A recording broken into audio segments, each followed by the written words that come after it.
How the eldest often feel responsible for everyone, even as adults. This is the central truth of the firstborn experience. The feeling of being responsible for everyone, even as an adult, is woven into your DNA. When you're the first, your parents are learning, and as they learn, you become the co-pilot. You're asked to set the example, to watch the younger ones, to be the mature one in the room. This isn't out of malice, it's just the dynamic. You develop a hypervigilance. You see the gaps, the bills that need paying, the fights that need mediating, the future that needs planning. If you don't step in, who will? This leads to the firstborn triad, the achiever, the caretaker, and the controller. Even when your siblings are grown and your parents are fine, you're still checking their tires, organizing their health records, or mediating the Thanksgiving argument. It's exhausting, and often, it's entirely unnecessary. But you feel a gut-level panic if you don't do it. Studies have shown that firstborn children, on average, score slightly higher on IQ tests and are statistically more likely to pursue higher education.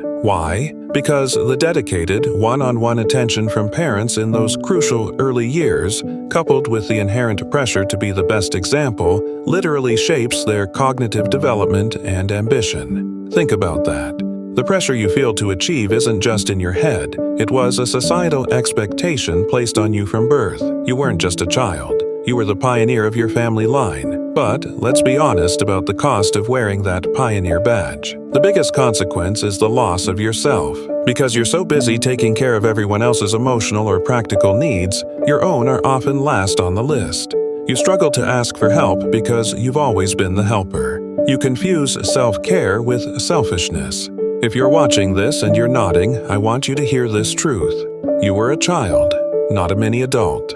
You were carrying a weight that was never yours to hold, and now you have the power to put it down. So, how do we begin to heal this lifelong pattern? It starts with one powerful word: reassignment.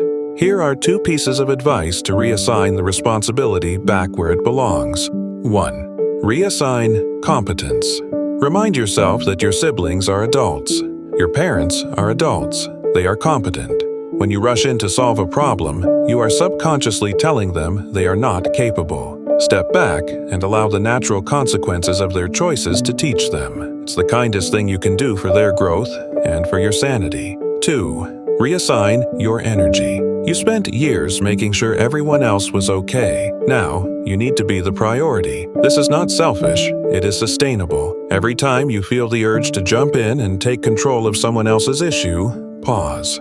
Redirect that energy. Use it to journal, to rest, to pursue a passion just for yourself.